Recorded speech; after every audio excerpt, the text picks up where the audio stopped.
Hey, welcome to Mooney Reads. My name is Beck, and today I'm going to be doing my wrap up for the month of April. I'm going to start out with the poetry books that I read this month.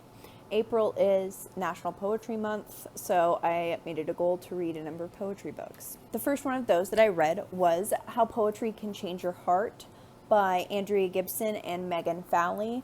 This was an absolutely wonderful book.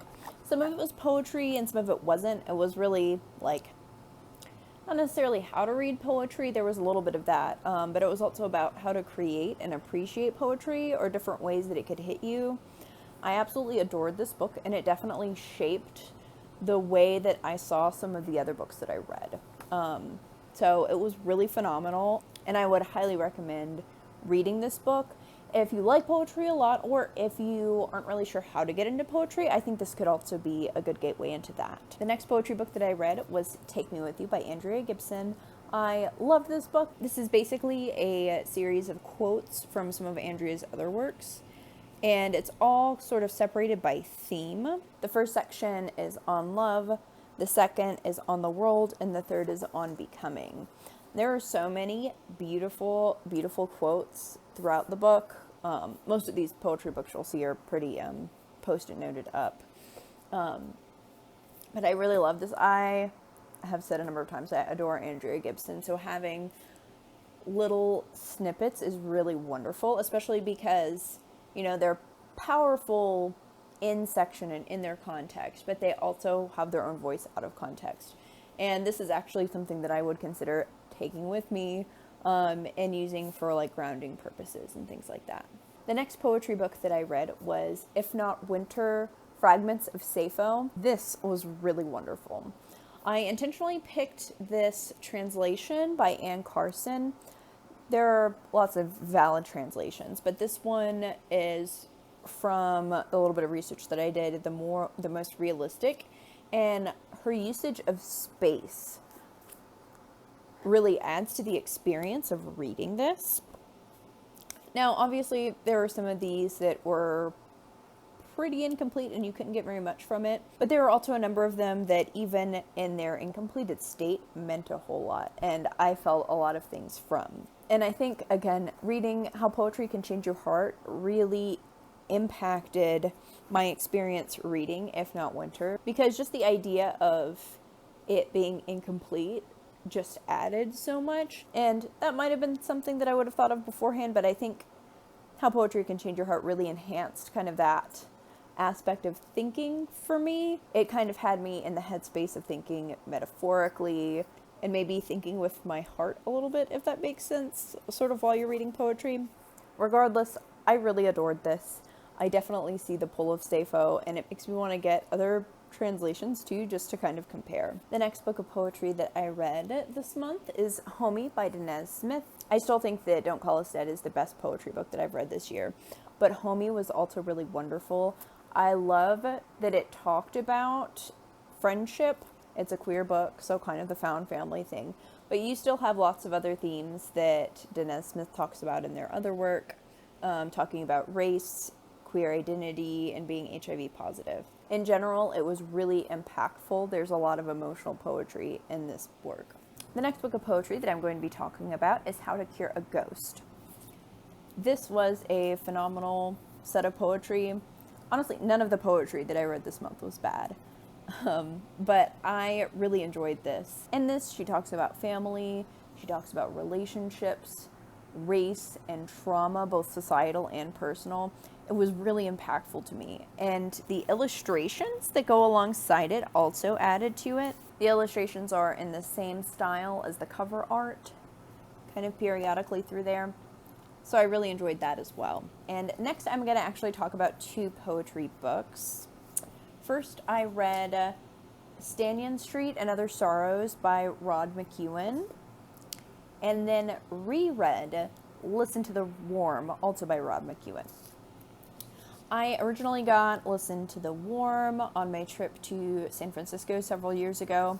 I randomly found it in a used bookstore, had no idea who McKuen was. Turns out he was kind of a pop icon and a gay activist, or an activist in the gay community. He didn't actually say what his sexuality was, and seemed to be kind of against the idea of labels for himself. And then I randomly found Stanyon Street and Other Sorrows just in a used bookstore in Tennessee where I live, which was super random. I have a lot that kind of goes into that. I made a whole Instagram post about it. Really, I think I have more emotions attached to these based off of where I got them. Some of the poems in here I didn't necessarily connect to as much, so these got slightly less star ratings than the other poetry books that I read this month. There are some poems about war that I didn't totally get or connect with as much, but I actually really enjoyed a lot of the love poetry.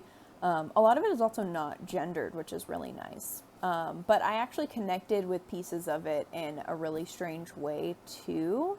And it's amazing that stuff written in the 50s and 60s can have such a deep connection, like feeling called out by old poems, especially from somebody who's not really widely known. Like, he was a pop icon in his time, but he was bashed by a lot of academics for whatever reason. I'm working on reading his biography. I technically started that this month. It's called Voice of the Warm. I haven't really gotten a whole lot into it. I've learned more on the internet so far than I have the biography, but that's only because I'm not really far into it. But I really enjoyed reading these, and hopefully I'll enjoy looking into his biography as well. The last poetry that I'm going to talk about, I actually read for the Autism readathon that I participated in on Instagram. That is Toungbreaker by Leah, Lakshimi, Peipzna-Samarasinha. A lot of these poems focused on race, gender, sexuality, and disability. The beginning of the book was mostly just poems, but towards the end she also described visual art pieces that she did kind of alongside spoken word, so that was super interesting. The next book that I read for this Autism readathon was The Deep by Rivers Solomon, and that book was just phenomenal. It felt pretty short, and it was focused on one specific creature within this world. They're sort of like mermaids, but kind of different. The whole premise of it is that the pregnant people who were thrown overboard the slave ships had their babies, and those babies became these creatures within the water. And just the whole thing, the meaning that was put in, not just from kind of the premise of the story, but the details that you get within the story, is just really beautiful. And how the story was created as well just really spoke to me. Rivers Solomon, of course, wrote the book, but there are a number of Black artists who contributed to sort of the lore. And the lore between the songs that they wrote and the book that she wrote is maybe a little bit different. But this whole idea of the canon being sort of fluid is really wonderful. I actually feel like I need to be reading this in context of other works, especially works that focus on the role of histories, knowing your history, but also the potential burden of personal histories. Like, I feel like it's disrespectful that I'm not reading this in a classroom with engaging discussion. I absolutely recommend it. It is the best book that I read this month. And the final book that I read for the Autistic Readathon is also one of the books that I read for the Stay-at-Home Reading Rush, which took place between the 16th and the 19th. For the Stay-at-Home Reading Rush, this was a book that I read all in the same room, actually pretty much in the same sitting. And that is No One Is Too Small by Greta Thunberg. I put out a lot of my thoughts on this in my Stay-at-Home Reading Rush wrap-up video, so you can check that out for that. But I really enjoyed this book. It gave me a lot of feelings, definitely, but I think that it's an important read. There are two other things that I read for the Stay-at-Home Reading Rush.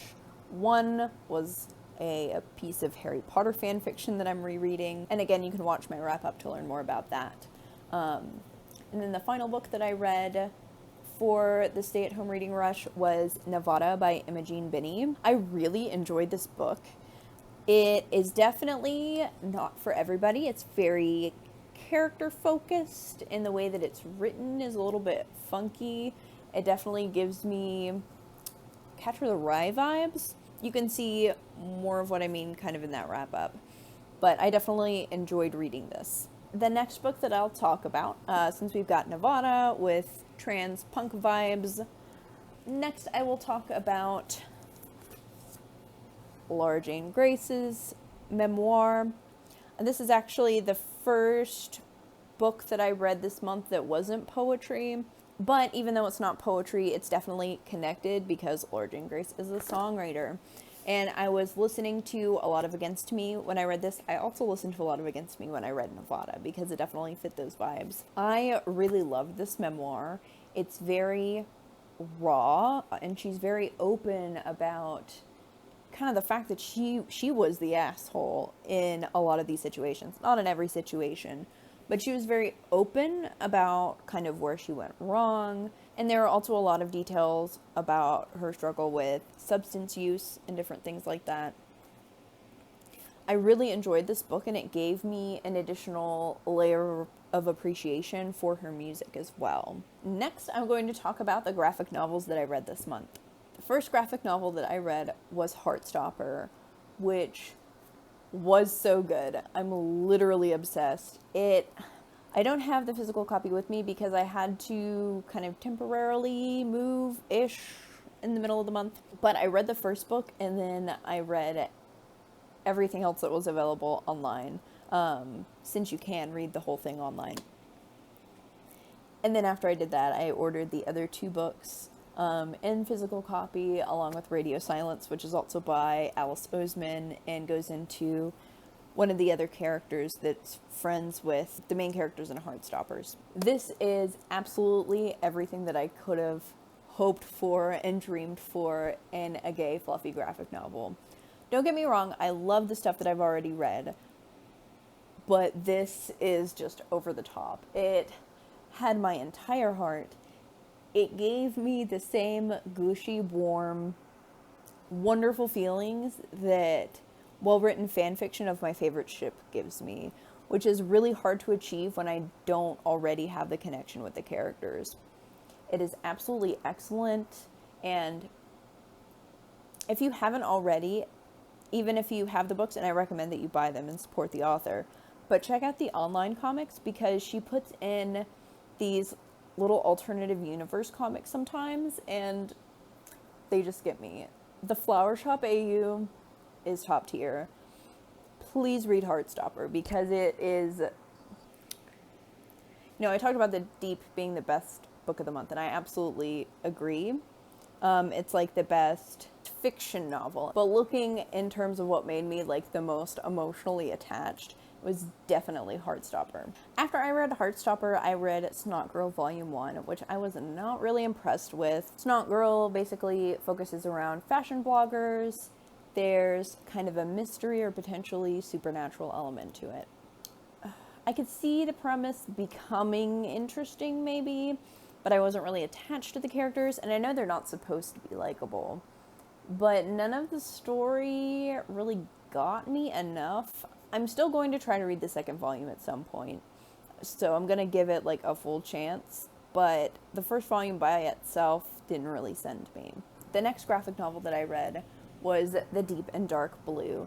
This is a middle grade graphic novel that is about this set of twins who are nobility. A coup happens and they have to escape, and the way that they're able to escape is by joining a convent that's only women, and so they have to pretend to be girls. And throughout the course of the novel, there is one twin who really wants to go back, is not fitting in very well, but the other twin really finds home. So there's a whole plot line going on about what they're doing and how they're going to fix what's happening.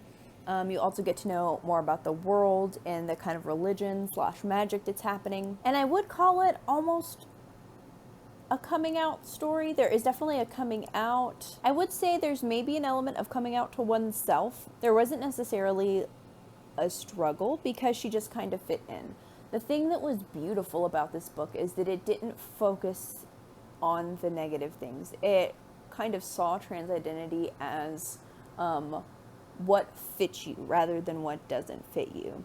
And there wasn't a whole lot of transphobia or negative things, which was great, especially in a world that, it's fantasy. You're making up your own stuff, so there's not really a need for it. I just thought that this was really beautiful. I cried. The artwork is also excellent. And the final graphic novel that I read this month was Paper Girls Volume 1, which I really enjoyed.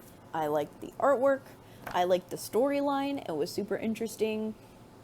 The setting was also very, thorough, it is very 80s vibes. There is some homophobia in it, but it's not, I think, presented as a positive thing. It's kind of what was happening at the time, and there's also gay characters, and I have a feeling that it's going to hit on some of those themes and unpacking homophobia maybe a little bit more later, mostly because I've heard this is a queer comic. That's the reason I bought it. So I'm really looking forward to the next volumes of this. And then next I'll talk about some of the nonfiction books that I read, other than the couple that I've talked about with Greta Thunberg and Laura Jane Grace. I read Race Matters by Cornel West, which is definitely a classic if you're interested in critical race theory. He is one of the main people on that. Really, if you're wanting to understand race, this is an important text. He talks about kind of the conservative point of view as well as the liberal point of view, and talks about some of the places where they're missing and how there's a big cultural component that isn't being considered in a lot of these discussions of race, even within the Black community. So this was really excellent, and even though this was written in the 90s, there is so much that is still relevant, and honestly even more relevant in the time that we're at now. So I highly recommend reading that. The other nonfiction that I got finished reading is actually an e-arc called Into the Streets, A Young Person's Visual History of Protest in the United States by Mark Bishk. I enjoyed it. It kind of reads like a textbook, but I think that's sort of its intention. It's easy to understand, which is definitely good. It's supposed to be for young adults. I think that it would be good for maybe 7th through 9th grade. Honestly, that's probably where I would pin it. Depending on the maturity of your child, obviously, if you think they can handle it. A lot of intense stuff happens in history, so it might be a little bit difficult to talk about with a 10-year-old or something. But basically, it's a history of different protests in the US. It talks about protests from across the political spectrum. So it brings up things like the KKK riots, as well as the more recent protests in Charleston. But it also talks a lot about other protests and social actions throughout many different social groups. So it talks about activism in the Native American community. It talks about things like the Stonewall riots, as well as some of the protests done for the HIV/AIDS movement, as well as the ones that you typically hear about, like the Boston Tea Party, some of the things within the Civil Rights Movement. But even within the stuff that they talk about with the Civil Rights Movement, they talk about the Black Power movement, which often gets left out in a lot of classrooms. So I was really impressed with what they were able to include in the book. This definitely wasn't supposed to be super in detail about each one of these. This is intended for them to be able to read, and then from there they can go in and learn more about whatever movement is interesting to them. But for the amount of space that they had, they really were able to get a lot of information in. They have these little boxes and asides that talk about specific activists or other things that were relevant to the movement in question. I would definitely recommend it if you have a kid, like I said, 7th grade through 9th grade, especially if they're interested in social movements or social justice in general. But I even think that they would be good in kind of a general social studies classroom. And if I were personally teaching the book, I would definitely pair it with other books. I'm actually in the process of putting together a list of middle grade / young adults books that are focused on stuff like that. This book is definitely going to be on that list. And the final books that I'm going to talk about are the books that I read some of but did not complete. I already mentioned Voice of the Worm, that I kind of technically started. I also began to read Field by Josh Charles. I thought that it was really interesting. However, my brain is not necessarily at full capacity at the moment. There's a lot of stressful things going on, and this book does a lot with language, and I was really excited about that. When I thought language, my brain was where my research is, which is self-identification. This is language altogether, so the way that it's written is not really traditional. I really enjoy the concept, but I'm having a hard time grasping what all it is. So I'm going to have to come back to it at a later time. so that I can really understand it fully. Like, I think I could get through it, but I don't want to just get through it. I want to actually enjoy what I'm reading and really understand what the author is trying to say, because I do think that it's really interesting, and I think that they're doing a lot of neat things with it, but I want to read it in a time when I will grasp all of those things. Next, we have a couple of books that I have been reading. I am still reading the Gilda stories. I was able to read a little bit of it. I honestly couldn't tell you what my problem is. I'm just not done with it. It's cool. It's an interesting story. And actually where the storyline is at right now, it's at kind of a suspenseful point. But I'm not done with it yet. So hopefully I'll finish it next month. And then finally we have Moving Politics, which is the chunky boy that I've been working on for a good minute. So I'm on chapter 4, which I think is the last chapter of the 3rd part. So here is the book with a little bit, so here's the book with a few other bookmarks. So the actual bookmark is where I'm at. This is where the 3rd part starts, which is where I wanted to be by the end of last month, but I actually didn't use my brain very well because I was thinking for some reason that the start of chapter 4 was the start of part 3. I already talked about my brain not being at its best. But the book actually ends where this receipt is. The rest is index and appendices. So I think that gives you a clearer idea of where I'm at in the book. I'm almost to part 3, and ideally I would like to end the book this month. We'll see what happens. I've talked about Moving Politics before. If you're really interested, I talk about the first part extensively in my Zodiac-a-thon vlog, but it basically focuses on the role of emotion in ACT UP, which is a radical queer grassroots organization focused on ending AIDS. So that is all for April. In the comments, let me know your favorite book of April. If you have read any of the books that I talked about in this video, let me know what you thought about them. And like always, thank you so much for watching. Bye.